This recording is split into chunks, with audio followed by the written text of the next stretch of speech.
I mean, through my work in Providence as an innovation and performance officer, I'm actually leading an effort where we're studying what our hiring practices are.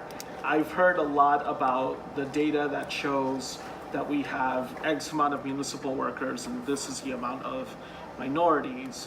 And I think that's a valuable place to start.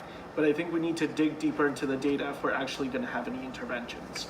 I believe that a workforce, especially in city government, should reflect the regional labor force, not just in terms of ethnic and racial minorities, in terms of gender, right? So if we're not hiring enough women, we need to have women in leadership positions. We need to have minorities in leadership positions. These are folks who are crafting policy, who are delivering critical services, and if they don't have the perspective of different community members, whether that means youth, the elderly, Hispanics, African Americans, then they can't deliver that service well. They can't deliver that service well if they're not aware of the issues facing each community and each neighborhood. So I would gladly work with members of the city council, the school committee, the administration, to come up with a comprehensive plan to address our hiring practices so that they are more transparent, and it's not based on who you know, it's not based on family lineage, but it's based on what are your credentials, are you the most qualified person, and how do we get really qualified folks from different ethnic and minority backgrounds to apply for these jobs. We've made an assumption that we're not hiring minorities, but we don't yet have data to understand whether those minorities even know that those jobs are available. So that is where I would make an investment and commission a full study from the council to try to understand what our hiring practices are. Thank you, Emmanuel. Rodney, you got the floor. Well, I've been in the city since 1957, and I do know what the hiring practices are as of right now. They were recently changed. Prior, they used to, you'd have to have certain certifications to be eligible to even apply, and as you applied and went along, you'd have to have certain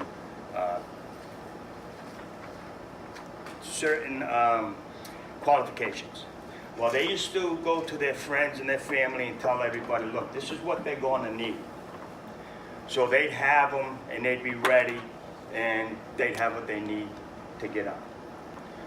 Then they put it out to the public, and by the time the public got it, number one, any minority was told, look, if you don't know somebody, you're not getting out. So don't even bother, because I was told that they don't apply.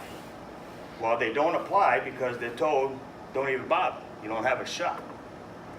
So then, by the time the ones that did, by the time they got what they needed, it was too late. So they weren't qualified in the end. So that's been recently changed. There has been an effort to change that, but I was also told that effort's been changed, but it still comes down to who does the hiring. So what needs to be done there is these people need to be changed.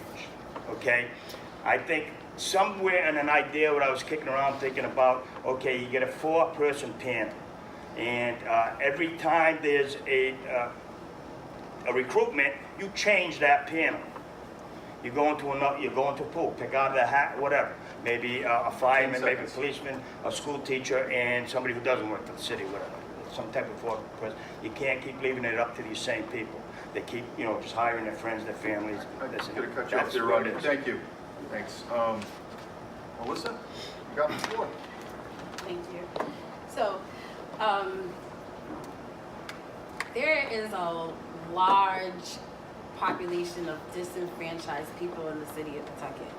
And the voting population, are the ones that are getting represented. And unfortunately, the people who are not voting are not getting represented, and we're not focusing on those people in our community.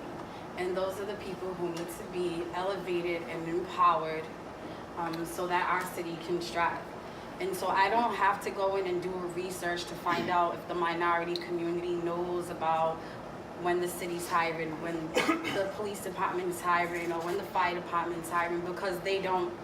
We're disconnected from what's going on in the city, and there needs to be a connection. There's not going to be a connection until we focus on representing everyone in the city of Pawtucket and the entire community. So as far as the hiring practices goes, until we get to these people and start making a connection to these people, we're gonna continue to have this population working in the municipal, in the city.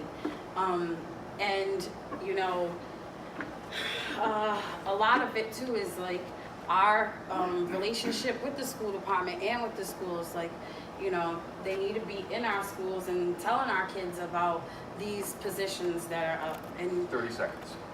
another thing is, there is nowhere for us in Pawtucket to really go look for a job.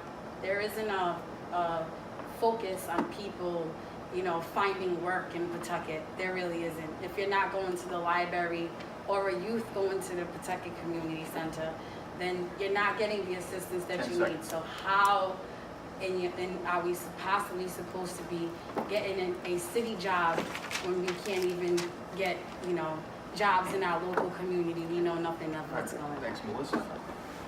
Jim, your turn.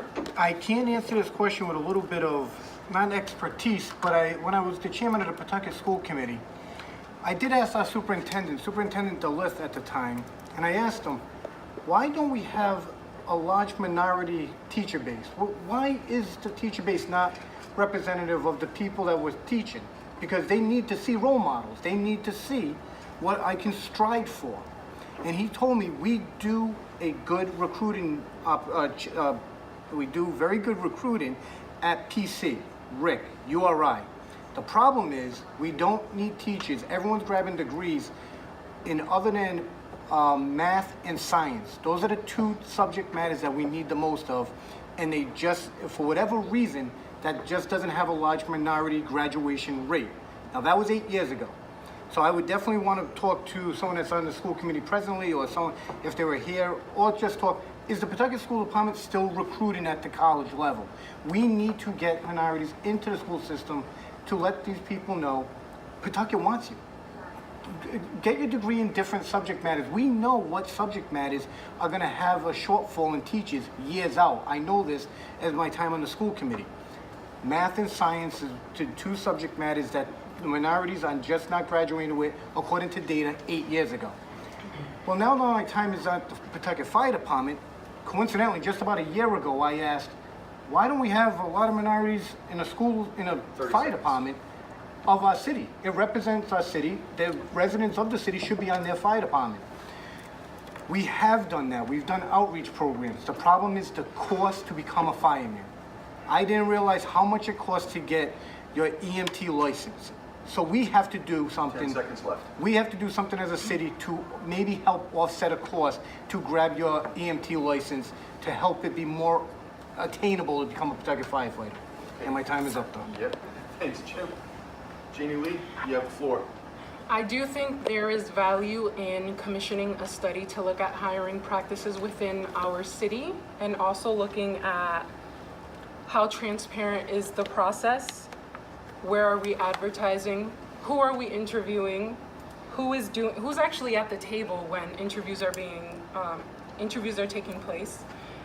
Race, gender, and ability matter. Representation for our children matter. Children need to see themselves in positions all over the city, whether in city government, in their schools, in hospitals.